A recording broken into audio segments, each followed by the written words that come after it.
ما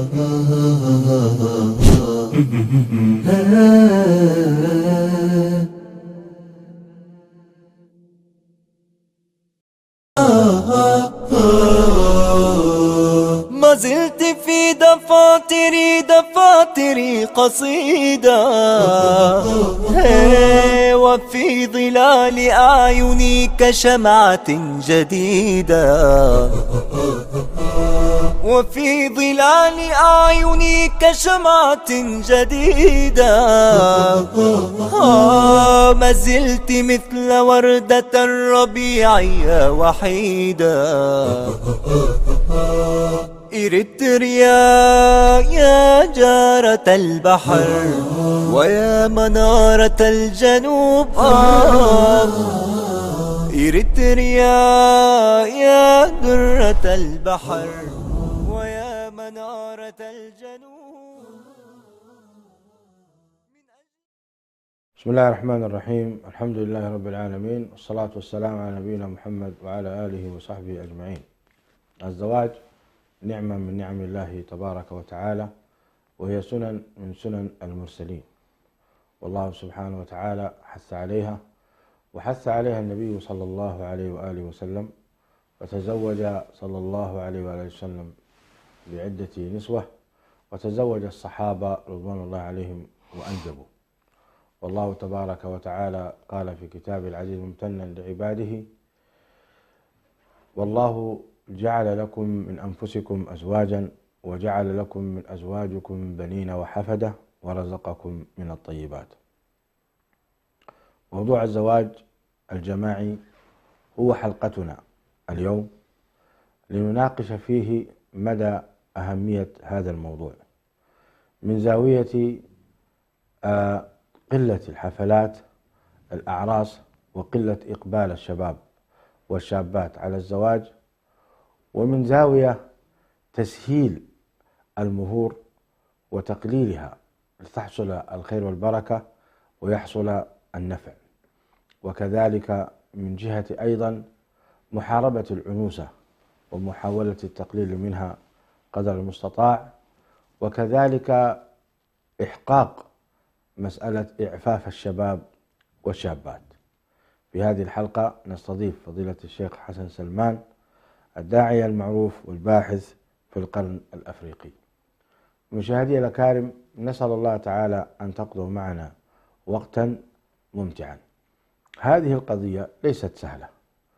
حينما تنظر أنت إلى كثير من الأخوات اللاتي فاتهن قطار الزواج، ما من بيت من بيوت المسلمين في داخل إريتريا أو في خارجها إلا وتجد مجموعة من الفتيات أو مجموعة من العوانس التي لم يسبق لهن الزواج، ناهيك عن الأرامل والمطلقات. ولو قمنا بإحصاء علمي دقيق في هذا المجال لا تعجبنا ولا حقيقة فزعنا من كثرة النساء وقلة الشباب. لذلك هو موضوع جدير بالنقاش وإيجاد الحلول المناسبة له. من هذا المنبر نحن نخاطب عقلاء المسلمين من إريتريا، سواء كانوا في الداخل أو في الخارج، لإيجاد حلول ناجعة حول هذا الموضوع. كذلك من هذا المنبر نخاطب الفتاة التي ترفض الزواج لأتفه الأسباب، وكذلك نخاطب من هذا المنبر الشاب الذي لا يريد أن يتحمل المسؤولية ويريد أن يستمتع بشبابه حتى يشبع، ثم بعد ذلك يفكر في تكوين نفسه. كل هؤلاء الجهات والأطراف مخاطبون في هذه الحلقة. لا أريد أن أستفرد أو أستطرد في هذا المجال تاركا شيخي وأستاذي الشيخ حسن سلمان، وإنما هو حوار حول هذا الموضوع نفتتح به بترحيبنا لشيخنا الشيخ حسن سلمان. أهلا وسهلا شيخ حسن. أهلا وسهلا، حياك الله وأهلا بالمشاهدين. طيب، مقدمة مختصرة حول نعمة الزواج، حول نعمة الزواج وما شرعه الله عز وجل لنا في إشباع غرائزنا وفيما يتعلق بطلب الولد. تفضل شيخ حسن. الحمد لله رب العالمين، والصلاة والسلام على رسول الله الأمين وعلى آله وصحبه أجمعين. أما بعد، فإنه من شرعة الأنبياء الزواج. الله سبحانه وتعالى ذكر عن الأنبياء جميعا أنهم كانوا يتزوجون، ولم تمنعهم الرسالة ولا النبوة ولا الانشغال بعبادة الله سبحانه وتعالى من ممارسة هذه السنة العظيمة وهي سنة الزواج. ذلك لأن طبيعة استمرارية النوع البشري والنسل هي أحد المقاصد الشرعية في كل الرسالات. الله سبحانه وتعالى لما خلق آدم وحواء أراد لهما التكاثر وأراد لهما التناسل وأراد لهم التزاوج حتى تستمر البشرية، واستمرار مقصد استمرار البشرية من المقاصد العظيمة. ولذلك النبي صلى الله عليه وسلم لما رأى أن هنالك بعض من جاء إلى بيته يسأل عنه، وأنه مثلا يتزوج وينام ويصوم ويفطر، فبعضهم كأنهم تقالوا عبادة النبي صلى الله عليه وسلم، أي رأوها قليلة. فقال أحدهم: أما أنا فأعتزل النساء ولا أتزوج، هذا الذي يهمنا في الموضوع. فالنبي صلى الله عليه وسلم لما سمع ذلك قال: أما أنا أصوم وأفطر وأنام وأستيقظ وأتزوج النساء، ومن رغب عن سنتي فليس مني، من رغب عن سنتي فليس مني. فتصور لما يرغب الإنسان عن الزواج بالطاعات وليس بالمعاصي فقد فارق سنة النبي صلى الله عليه وسلم، فكيف بمن يهجر عملية الزواج ربما والعياذ بالله لإشباع النفس البشرية مثلا بالغرائز المحرمة أو العلاقات المحرمة؟ بلا شك هذا سيكون إثمه أعظم. وفارق النبي صلى الله عليه وسلم في اتجاهين: فارق في ترك سنته وارتكاب ما نهى الله تبارك وتعالى عنه، وهو الذهاب إلى إشباع الرغبات وهذه الفطرة أو هذه الغرائز التي ركبها الله تبارك وتعالى في بني آدم، إشباعها بالطريقة الحرام. لذلك يمتن الله سبحانه وتعالى ويجعل عملية الزواج من آياته، ومن آياته أن جعل لكم من أنفسكم أزواجا لتسكنوا إليها وجعل بينكم مودة ورحمة. فالله تبارك وتعالى جعل سنة الزواج والتكاثر والتزاوج عملية من آيات الله تبارك وتعالى التي ينبغي الالتفات إليها وعدم إنهاء هذه الآية العظيمة. كذلك امتن الله تبارك وتعالى بالأبناء، جعل أي التوالد والتكاثر امتن الله به، كما جعل المصاهرة نفسها أيضا مما امتن الله به عليه، وجعل بنين وحفدة. فالله سبحانه وتعالى جاء هذه العلائق كلها من العلائق المشروعة، ويمتن الله تبارك وتعالى بها على عباده. وكل أمر امتن الله به علينا فهو نعمة يستحق شكر الله تبارك وتعالى. ويفترض أن الإنسان المسلم ينظر إلى هذه الشعيرة العظيمة، شعيرة الزواج، بأنها من المداخل التي راعى الله تبارك وتعالى فيها الفطرة الإنسانية، ولم يجعل الحالة تتصادم. يعني الله تبارك وتعالى شريعته وما ركبه من فطرة في الإنسان ينسجمان ولا يتعارضا. فطرة الله التي فطر الناس عليها لا تبديل لخلق الله. فخلقة الإنسان مبنية على أنه الرجل ميال إلى المرأة والمرأة ميالة إلى الرجل. فالديانات التي ذهبت إلى الرهبانية والقطيعة عن هذا الاتجاه تجد فيها الكثير من المشكلات الإنسانية، لكن الإسلام أراد إشباع الحالات الجسدية في الإنسان من مأكل ومشرب، وكذلك من غرائز، وأيضا إشباعها كذلك العلاقات الجانب الروحي بما أنزله من كتابه. وبالتالي الشريعة الإسلامية تنسجم مع الإنسان في بنيته وفي خلقته كما أراده الله سبحانه وتعالى. جميل، أحسن الله إليكم على هذا البيان دكتور حسن. في الحديث الصحيح قال صلى الله عليه وسلم: من جاءكم من ترضون دينه، وفي رواية من ترضون دينه أمانته، في رواية دينه وخلقه فزوجوه، إلا تفعلوا تكن فتنة في الأرض وفساد كبير، وفي رواية وفساد عريض. إن لم يحصل الزواج فماذا سيحصل شيخ حسن؟ نعم، هو على كل طبعا، وأنت أدرى بالناحية الحديثية، لا أريد الآن أن أدخل في هذا الموضوع، لأن الحديث من حيث الإسناد يبدأ عليه كلام حيث الإسناد، لكن على افتراض أن الحديث صحيح وثابت عن النبي صلى الله عليه وسلم وبغيره أيضا بغيره من النصوص، فإن الامتناع عما شرع الله هو ذهاب إلى ما حرم الله. بشكل عام كل نصوص الشريعة ما فتح الله تبارك وتعالى طريقا وامتنع الناس عنه إلا ولجأوا إلى طريق آخر والعياذ بالله للوصول إلى ما فطر الله به ما فطر الله عليه الناس. فمثلا الله تبارك وتعالى جلب هذه الفطرة بين الرجل والمرأة، وهنالك مثلا عملية البيع والشراء، حاجتنا إلى البيوع والمشتروات. نحن بحاجة إذا لم نسلك الطرق الصحيحة في الوصول إلى ما أحل الله لنا حتما سنلجأ إلى الطرق الباطلة. فمن هرب من البيع وقع في الربا، ومن هرب من الزواج والعياذ بالله وقع في الفواحش. هذه على كل، ولذلك هذا الحديث يشير بأن الفتنة المرادة في هذا الاتجاه هو الشيوع والعياذ بالله، شيوع الفواحش في الناس وشيوع الفواحش في المجتمعات، لأن الله تبارك وتعالى أحل لنا الزواج.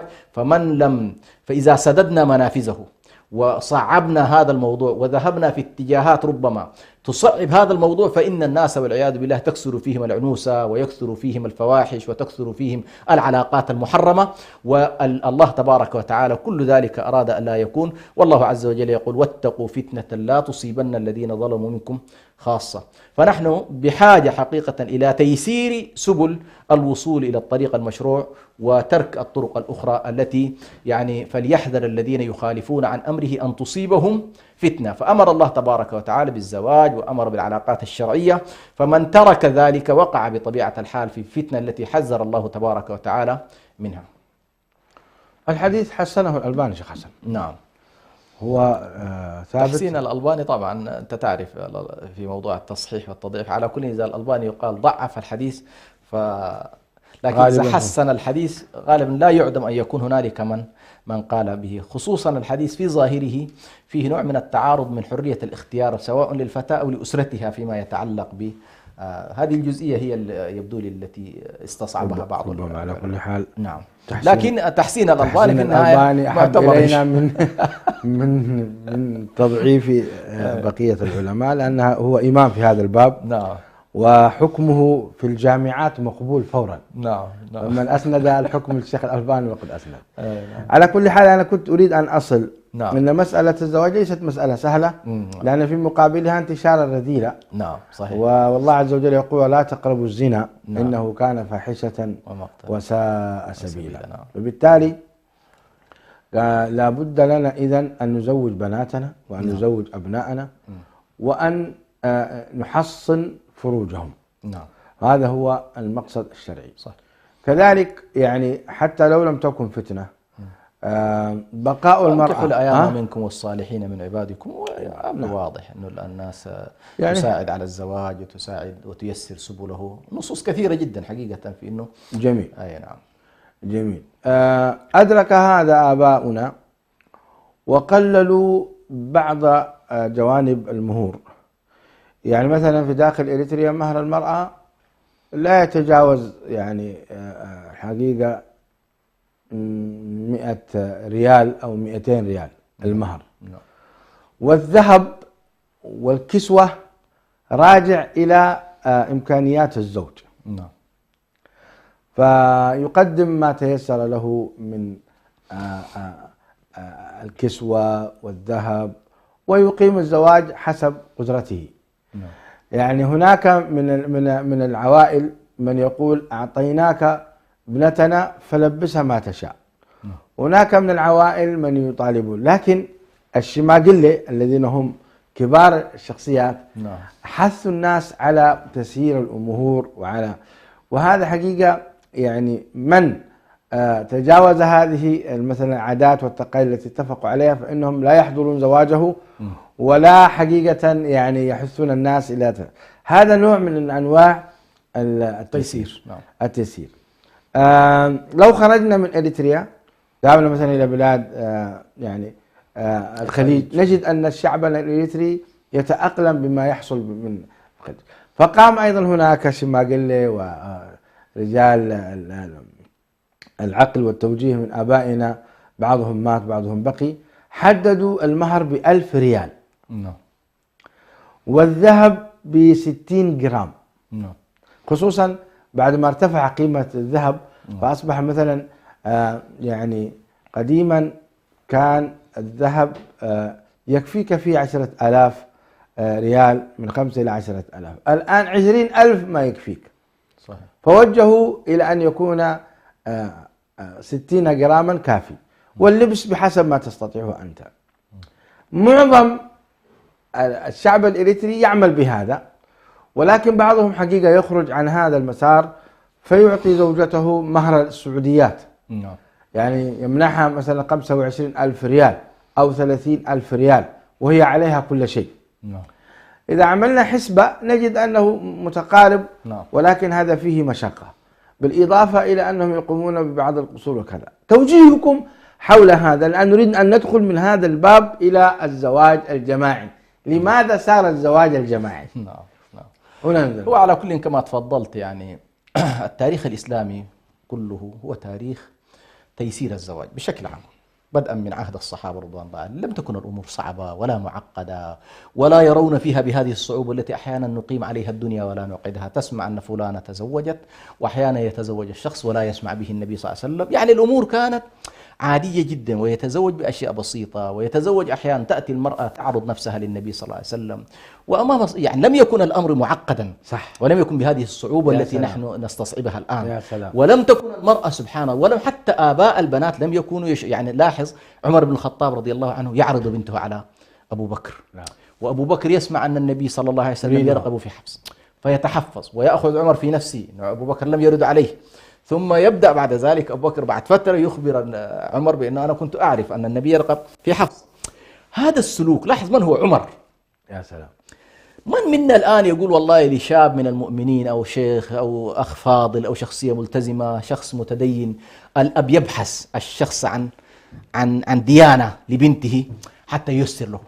حقيقة هذه المسألة نحن نحتاج فيها إلى تغيير أول الذهنية بتاعتنا، الذهنية المتكبرة المتقطرسة اللي بيشوفه الواحد كون والله إذا تكلم عن بنته كأنما مسألة عيب في حقه. لا، لم يكن الأمر بهذه الصورة. فهذه الصورة أول صورة أن الإسلام جعل من هذه العلاقات علاقات طبيعية، لم تكن علاقات معقدة ولا فيها إشكال ولا فيها قانون العيب الذي نحن ضخمنا منه كثيرا، لأنه ستدخل في قضية المهور نفسها تلاحظ فيها قوانين العيب، وهذه إشكالية كبيرة جدا في مقابل قوانين الشريعة. الشخص يقول لك كيف أنا والله عيب إنه بنته زوجي؟ ما عيب، بالعكس السترة والعفة هي هذا المشكلة. بعض الناس الشيخ حسن يعني تعرض عليه أنت ابنتك ما يكون أهل لهذه المسؤولية. صحيح، ولذلك سأتي إليها إنه نحن كيف نوازن ما بين كلما ارتقت عملية التدين في المجتمع يفترض تقل الحالة المادية فيه، لأنه هنا أنت خلا ما قيمة هي شخص قيمته الدينية عالية والتزامه بالدين وأخلاقه وكذا يجب أن لا تكون مسقطة عندنا في الحسابات، لا نجعله كشخص، لا فعلا الشخص الذي تخشى من تدينه وخلقه وكذا تضع عليه من الأحمال ربما ما. والله يعني كلامك وجيه إنه واحد يعرض نفسه. أذكر قصة حصلت حقيقية. أحد الأثرياء زوج ابنته لأحد الشباب وكان يحسبه أنه من الطيبين، زوجه بمهر ريال واحد. نعم. وتكفل الأب بكل نفقات البنت، مقتدر. نعم. ثري. ولما تزوج بها وبنى بها أصبح الزوج هذا يعيرها، يقول لها أنت إنما مهرك ريال واحد. هذا أزمته أزمة أخلاق.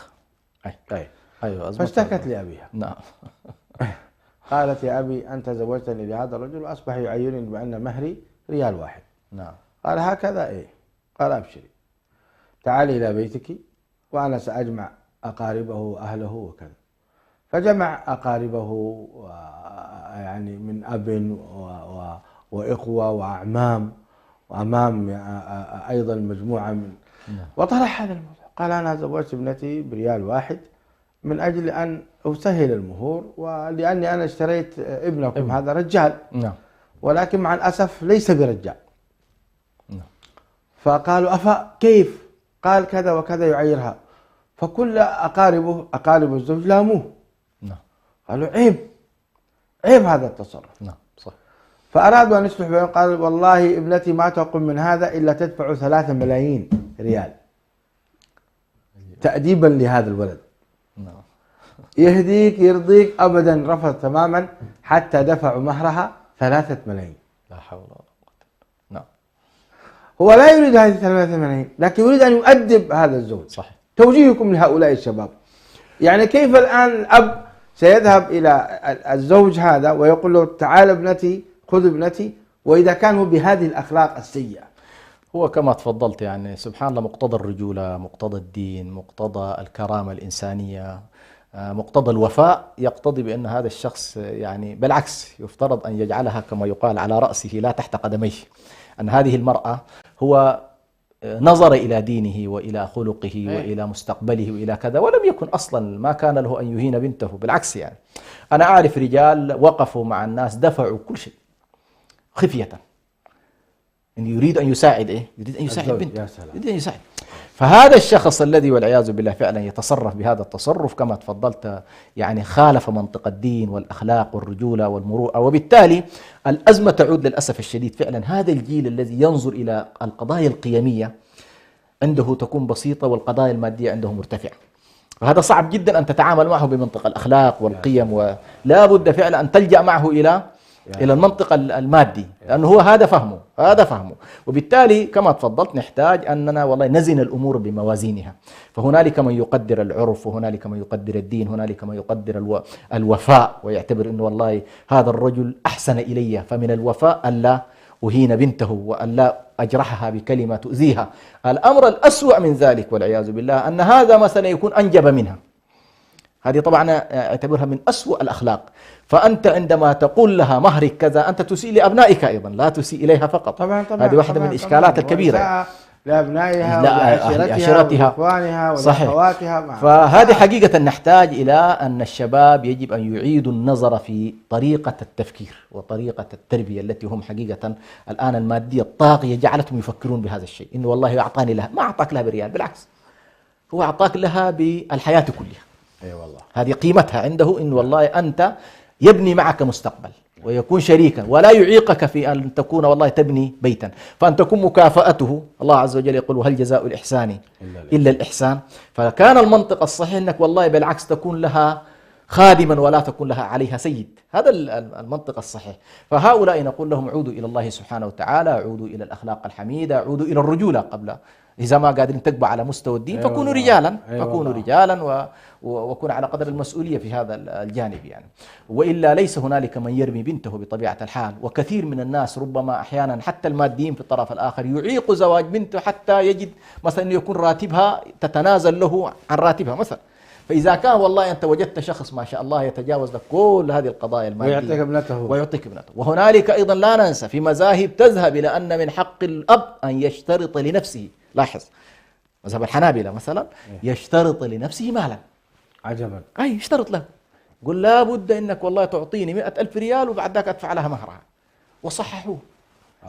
فما بالك إنك أنت يعني قصدي هذا الشخص تنازل لك عن حقوقه التي دفعها مدى حياته، ومع ذلك أنت تسيء إليها إنه والله كان مهرها. كلام جميل شيخ حسن. مشاهدينا الأكارم ابقوا معنا فاصل ثم نعود إليكم. إريتريا يا درة البحر ويا منارة الجنوب.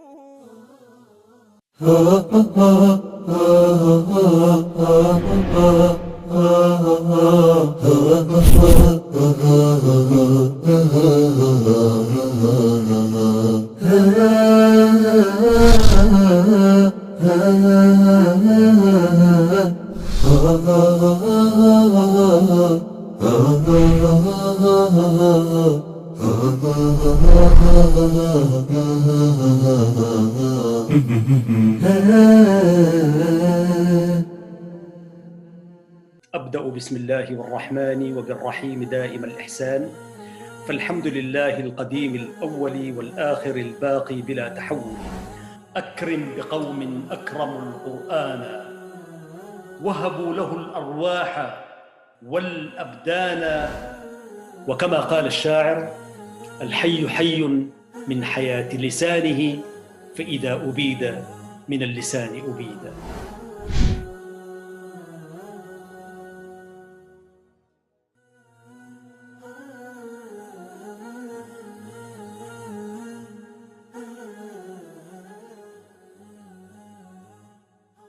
إنا أنزلناه في ليلة القدر اقرأ باسم ربك الذي خلق لنسفعا بالناصية والضحى والليل إذا سجى ما ودعك ربك وما قلى ألم نشرح لك صدرك لا أقسم بهذا البلد ووالد وما ولد وفرعون ذي الأوتاد وسيجنبها الأشقى عبس وتولى أن جاءه الأعمى وما يدريك لعله يزكى. كل ذلك في برنامجكم سير وأعلام، وهو برنامج تفاعلي يحتوي على سير وأعلام ومناسبات وهدايات في جزء عامة المبارك، فانتظرونا في الأوقات التالية.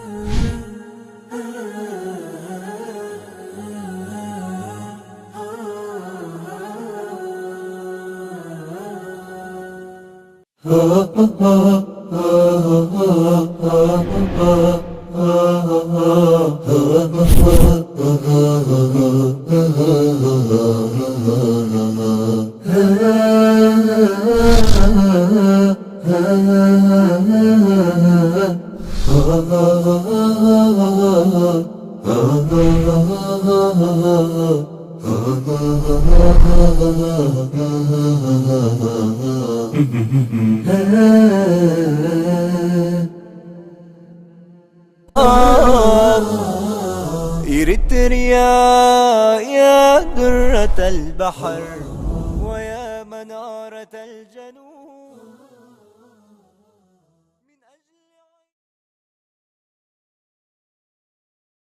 السلام عليكم مشاهدينا الكرام، عدنا والعود أحمد. شيخ حسن، الشاب الذي لا يريد تحمل المسؤولية، رسالتكم له؟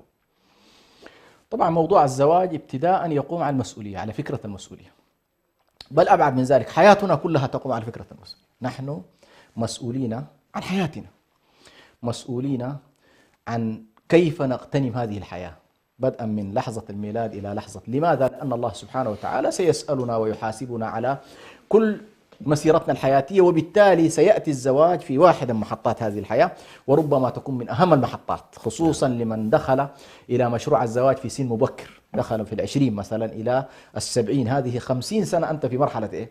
مرحلة الزواج. فالذين يريدون أن يدخلوا إلى حالة الزواج بغير فكرة المسؤولية كثيرا ما يخفقون ولا يقومون حقيقة بالواجب الشرعي المنوط بهم تجاه أسرتهم، تجاه أبنائهم، تجاه أزواجهم. وللأسف الشديد كثير مما نراه من الهروب، ظواهر الهروب، أحيانا الهروب من الحقوق، الهروب أحيانا من المسؤوليات المتعلقة بالحياة المعيشية، الهروب من قضايا التربية، الهروب من قضايا التعليم، كل ذلك ستلاحظ بأنه خلل في إيه؟ في الفكرة الأولى في منطقة المسؤولية. لماذا دخلت إلى بيت الزوجية؟ ما هو المقصود بالنسبة لك؟ الصورة اللي حقيقة يفترض أن تحمل عند المتزوج أنه والله هو يريد أن يؤسس أسرة فيها مسؤولية متكاملة بين الأبناء وبين الزوجين. وفي النهاية يمكن أكثر من مرة نحن ذكرنا في أنه والله الصورة التي تريد أن تذهب بها هي صورة الذهاب إلى الآخرة بهذا المشروع، مشروع الأسرة، لتذهب بهم إلى الله والدار الآخرة، ويكونون شفعاء لك وتكون أنت أيضا شفيعا لهم، ويكونون يرتقون بك في المقامات يوم القيامة وترتقي بهم. فهذه الفكرة حقيقة مسألة المسؤولية إذا ضعفت عند الناس للأسف الشديد يكون ليس هنالك معنى للحياة الزوجية في هذه الحياة. كثير من الشباب يخاف النفقة ويخاف أيضا الفقر، ويقول ليس عندي ما أنفقه على زوجتي وأبنائي. كيف توجه هؤلاء؟ طبعا هذه سبحان الله لها علاقة بشكل أو آخر بمفهوم الإيمان في قضية الرزق. إذا كان والله الشخص يشهد أن لا إله إلا الله ويؤمن بأن لهذا الكون إله، ويؤمن بأن هذا الإله رزاق، وأنه يعطي، وأنه كما أحياك وأمدك وأعدك ويحييك، وكل أنفاسك اليومية منه سبحانه وتعالى، أكلك وشربك ورزقك أيضا من الله سبحانه وتعالى. فمسألة الرزق إذا كان ارتاب الإنسان فيها والعياذ بالله فالخلل هنا خلل عقدي، الخلل هنا خلل عقدي. العقيدة تذهب بك بعيدا في أنه والله أنت مرزوق وهي مرزوق، إذا نظرت إليها بالبعد الإيماني وبعد أن الله سبحانه وتعالى رازقك ستنظر إلى أن والله أحيانا قد تكون أنت فقير ورزقك عند الله قد يكون قليل مثلا، لكنك ترزق بامرأة ما شاء الله كما يقال مرزوقة.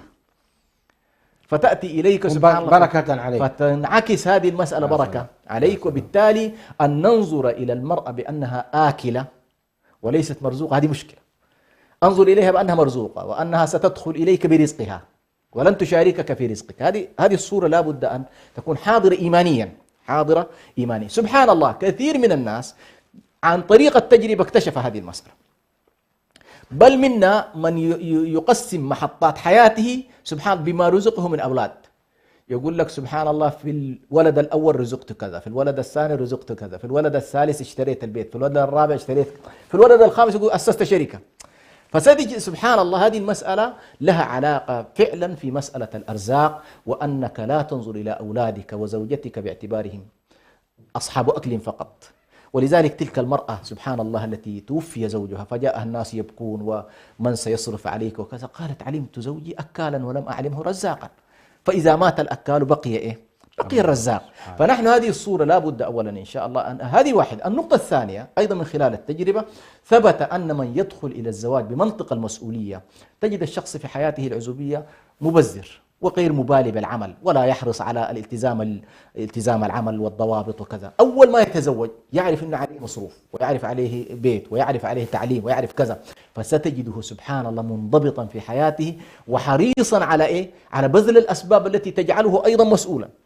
فهذه المسألة على كل إيمانيا وعمليا تنعكس سبحان الله، عملية الزواج تنعكس عليه. فنحن نقول للشاب عليك ألا تتردد وتوكل على الله سبحانه وتعالى، وثق بأن الله سبحانه وتعالى حق. النبي صلى الله عليه وسلم كان حق على الله، يعني من نوى الزواج وأراد بهذا الزواج أن يكون عفيفا وأن لا يقع في المحرمات وأن يغنيه الله تبارك وتعالى عن المحرمات، فإنه حق على الله أن ييسر أمره وأن يعينه على قضاء حاجته إن شاء الله في موضوع الزواج. وبالتالي الله عز وجل ذكر ذلك بأنه يا الله يرزقهم يكونوا فقراء يغنيهم الله من فضله، فتوكل على الله سبحانه وتعالى وثق. طيب مسألة التوكل شيخ حسن كثير من الشباب قد لا يفهمها فهما صحيحا. يعني الآن يعني ربما يقول الشاب كيف أتوكل وأتزوج وأنا مثلا ما عندي عمل؟ هذا واحد. الثاني يقول كيف أتوكل على الله وأتزوج وأنا مهري أو عملي وراتبي ضعيف وقليل؟ وآخر يقول كيف أنا أتزوج والمرأة تطلب مهر كذا وتطلب والزواج يتطلب شقة، أجار شقة وأثاث، ويتطلب أمور كثيرة وأنا لا أملك هذا الأمر. فكيف نحث هؤلاء؟ معظم الشباب من هذا النوع. وهناك من الشباب من حقيقة تخرج وعمل ويجمع الريال فوق الريال أو الدينار فوق الدينار حتى يتمكن من مهرها وكذا. توجيهكم لهؤلاء؟ هنا على كل هذه المسألة يعني حتى لا نعزلها أيضا عن سياقها المجتمعي، يعني نحن نقول بأن والله يفترض النظر إلى هذا الشاب بأنه يحتاج إلى مساعدة في حياته.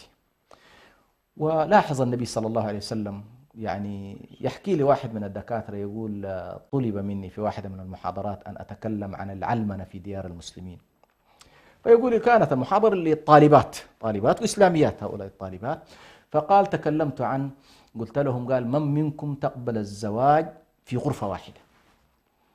فقال كل البنات اشمأزوا كيف أنه تزوج في غرفة واحدة؟ قال قلت لهم من منكم تقبل أن تكون معها في بيتها أم الزوج؟ قال قليل من تقبل فكرة من منكم. فبدأ يعدد، فقال قلت لهم العلمانية هذه هي لا تبحثون عنها في ديار النبي صلى الله عليه وسلم تزوج في بيت صغير كان يمد يده إلى السقف فقط، تزوجت أمهات المؤمنين هكذا. كانوا الصحابة رضوان الله يتقبلون فكرة أن تكون أم الزوج معهم. فالبيئة الإسلامية اللي نحن كنا نعتبرها بيئة إسلامية قال لهم الآن أنتم لا تعيشونها، أنتم تعيشون عالم آخر، تعيشون في ثقافة أخرى. فنحن خلينا أول شيء نرجع بهذا الكلام إلى أننا نقول للمجتمع أولا طبق الإسلام كما أنزله الله في نفسك. إذا صارت أخلاقنا وطبيعة مجتمعنا مجتمع تكافلي حيكون تماما مختلف عن المجتمع الانفرادي، المجتمع الذي يقوم على فكرة الزوج والزوجة وبحث، وما عنده علاقات ممتدة، ما عنده أسرة ممتدة، ما يراعي الأم، ما يراعي الوالدين، هذه الإشكالية. ما يراعي فكرة أن المرأة تبني معه من الصفر، تبني معك إن والله يا أخي يا أستاذة أنا ما أملك إلا الإيجار وأنا أدفع شيء من المهر وأعمل العزومة، تبني معي بعد ذلك. فالمرأة التي ليست لها الاستعداد في أنه والله تصبر معك في لحظات العدم إلى أن تصل إلى لحظات الغنى، هذه فيها إشكالية من البداية. لكن المرأة التي يكون لها الاستعداد في أنه والله تتحمل معك في السراء والضراء وفي العدم وفي الفقر والغنى، هذه المرأة هي التي يفترض أن تستمسك بها.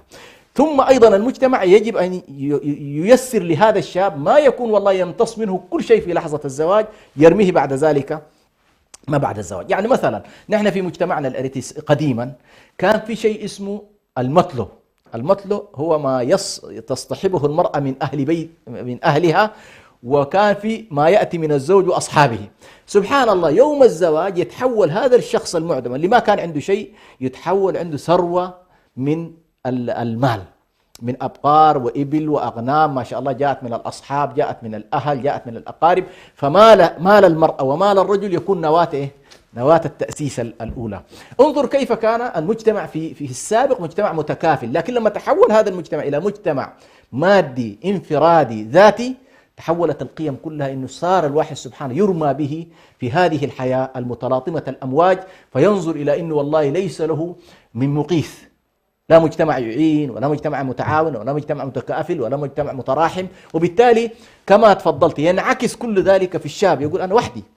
في السابق ما كان حاجة اسمها وحدك، الإخوان يتعاونون، الوالد يتعاون، المجتمع يتعاون. فنحن محتاجين حقيقة أن نغير ثقافة، ومنها موضوع هذه الجزئية. بعضهم يقول يا شيخ حسن أنا أيضا لا أريد أن أمد يدي لأحد، أريد أن أتزوج زواجا من خلال جهدي وإعانة الله عز وجل لي، لا أريد أن أبني زواجي على مساعدات الأقارب وما يسمى أنتم تسمونه مطلق ونحن نسميه عدمة، نسميه عدمة ونسميه جزمي. نعم. أيوة. يقول لا أريد أن أبني على، فما توجيهكم؟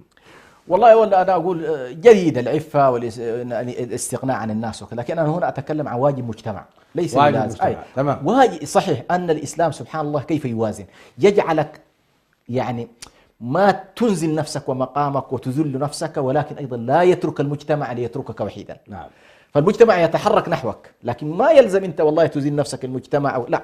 أنا أقول المجتمع عليه واجب، وأنت أيضا عليك واجب فيما يتعلق. مثلا بعض أنا أقارب مثلا إخواني أبناء خالاتي، تجد الشخص سبحان الله أجده يضرب في البيت جير ما عنده شيء، أعرفه ابن خالتي مثلا، أقول له إيش الحاصل؟ يقول دار أتزوج، دار تجيفه معي الحمد لله، ما دار تجيفه معي أنا ماشي في الموضوع. يا سلام.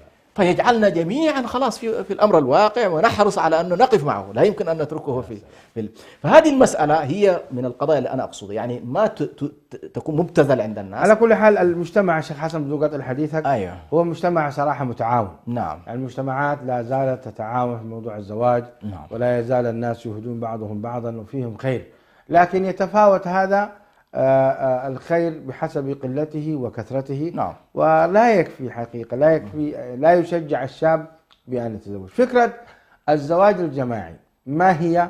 نعم. ولم نسمع بها في إريتريا ولم نرها أيضا. نعم. يعني شوهدت في أوروبا، في عملت بحث خفيف. نعم. ووجدت أن اليابانيين يطبقونها. نعم. وجدت أيضا أن موجودة أيضا في بعض الديانات. نعم. الأوروبية. نعم.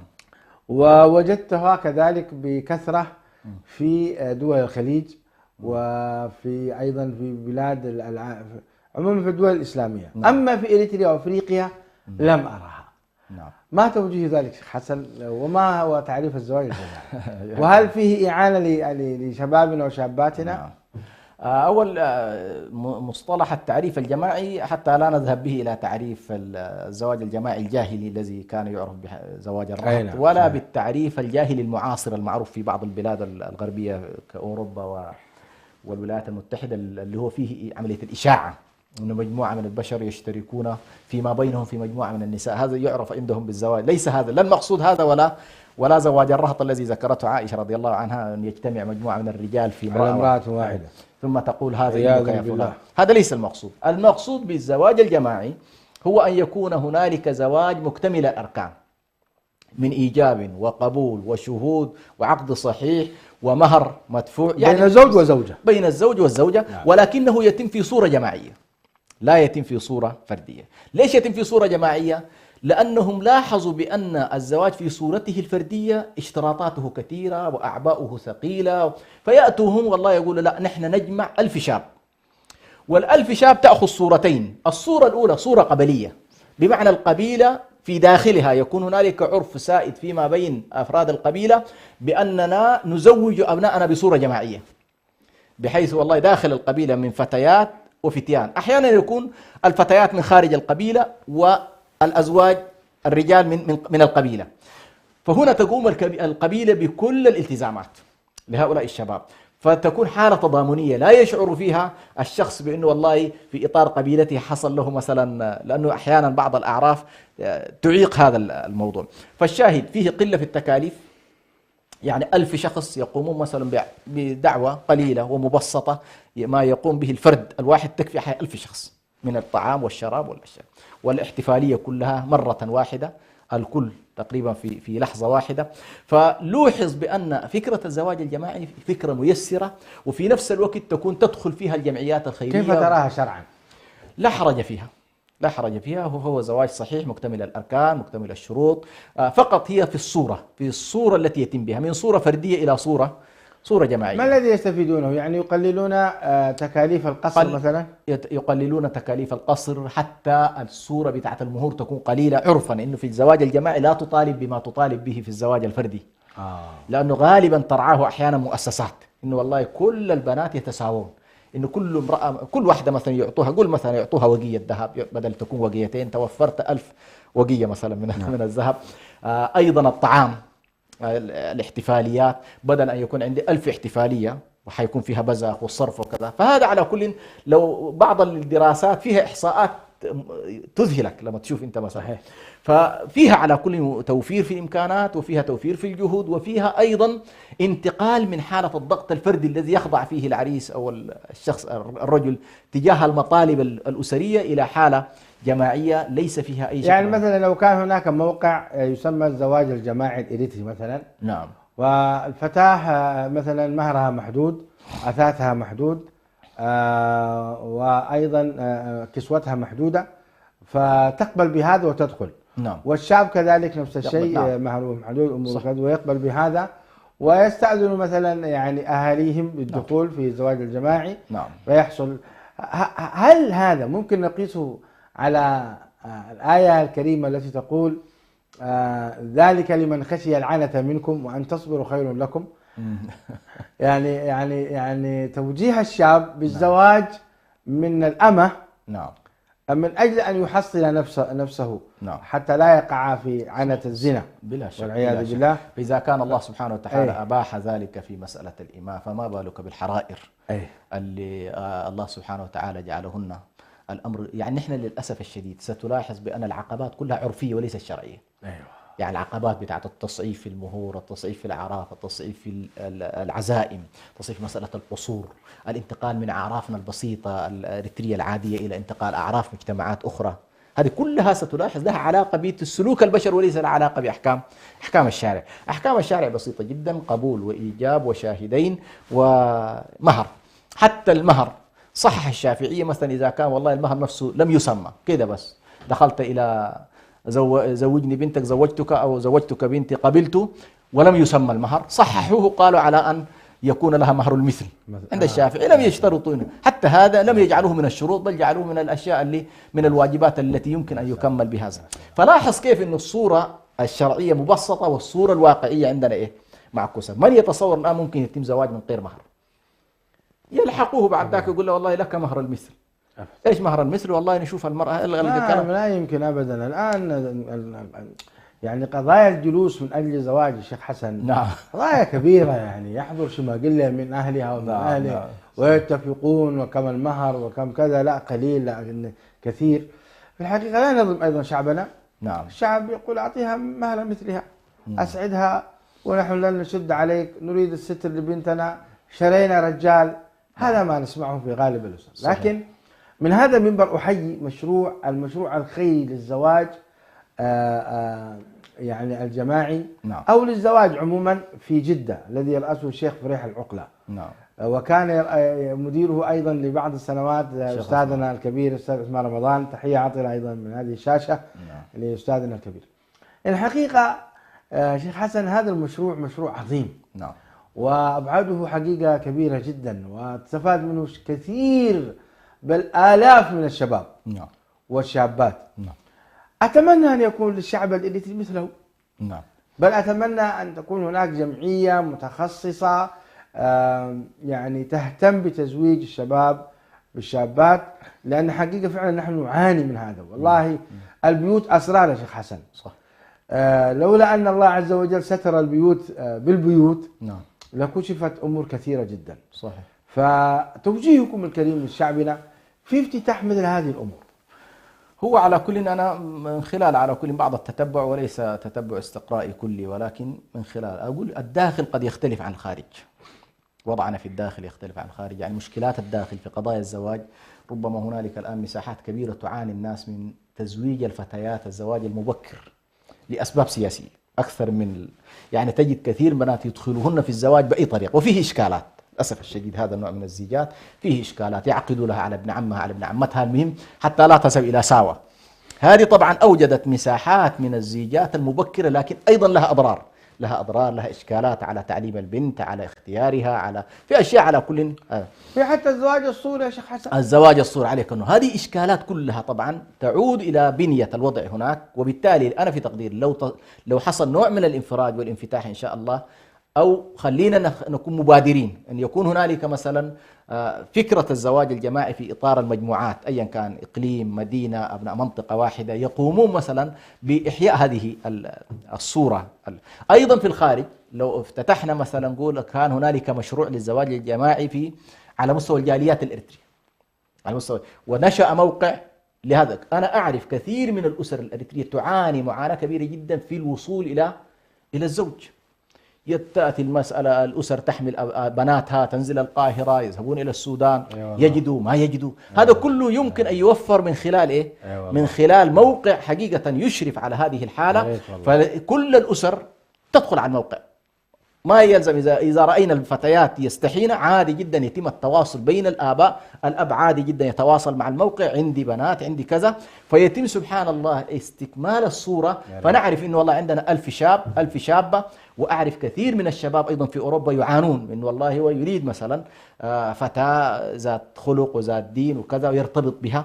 فحقيقة جالياتنا في الخارج تحتاج إلى هذا النمط من المبادرات، وليت يكون هنالك من يقوم حقيقة بهذه الفكرة. ودائما ما شاء الله يعني قناة السلام تطلق المبادرات، وهي قد لا تكون من اختصاصها. والله يا أخي احنا نتمنى إطلاق هذه المبادرات أحد يعني يتبنى يعني يرفع هذه الراية، وأتوقع أن المسؤولين في قناة سلام سيتعاونون معهم كثيرا جدا. يعني جميل. إما تأسيس موقع نعم للزواج الجماعي، أو تأسيس جمعية. وأنا الجمعية أفضلها، لماذا؟ نعم. لأن هذه الجمعية ربما تقيم أيضا دورات تثقيفية للشاب الذي لا يريد أن يتزوج خوفا من الفقر، نعم. أو خوف لأنه ما عنده إمكان، خوفا من الرزق. نعم. والشاب الذي أيضا لا يريد أن يتحمل المسؤولية. نعم. الشاب التي تريد أن تكمل تعليمها، وهذا اليوم قليل الحمد لله. صح. اليوم حتى الناس فقهوا هذه المسألة. قديما كانت أيضا المرأة التي تعمل في قصور الأمراء والوزراء والشيوخ تقول لماذا أريد أنا الزواج؟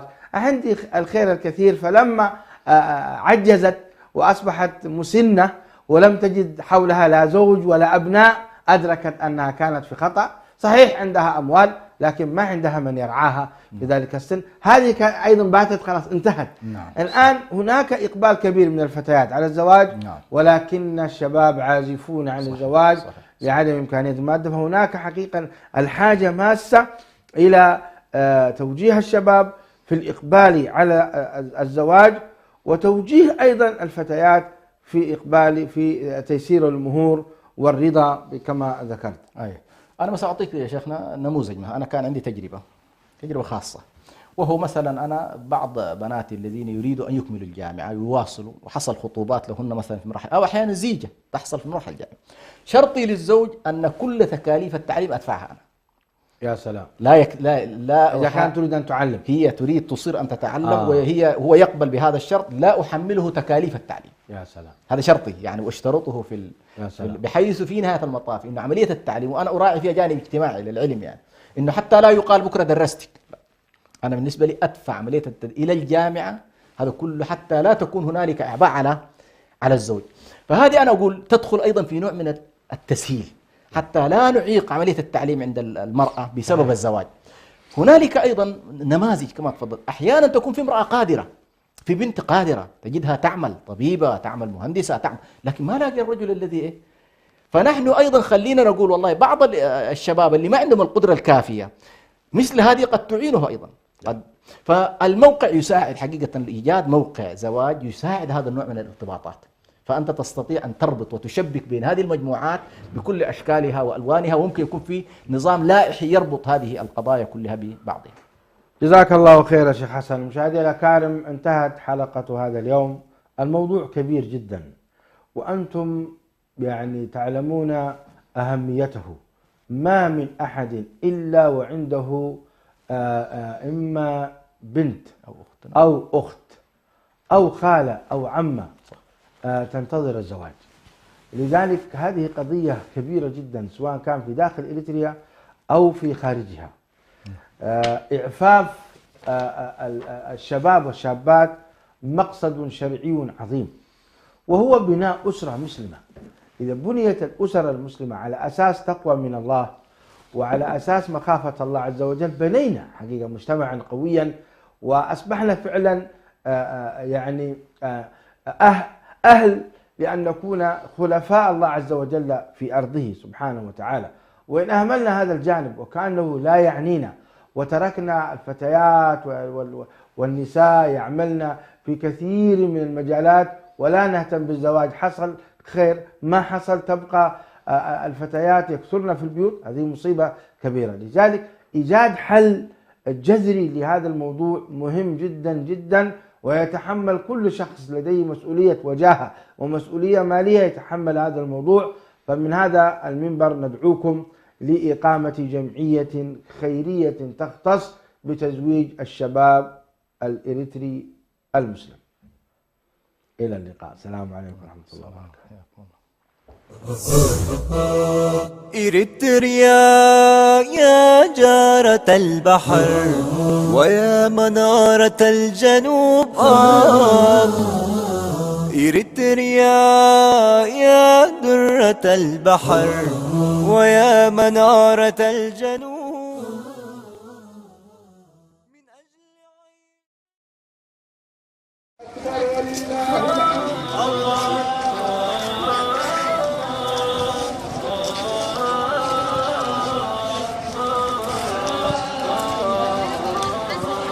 هو الإسلام علمني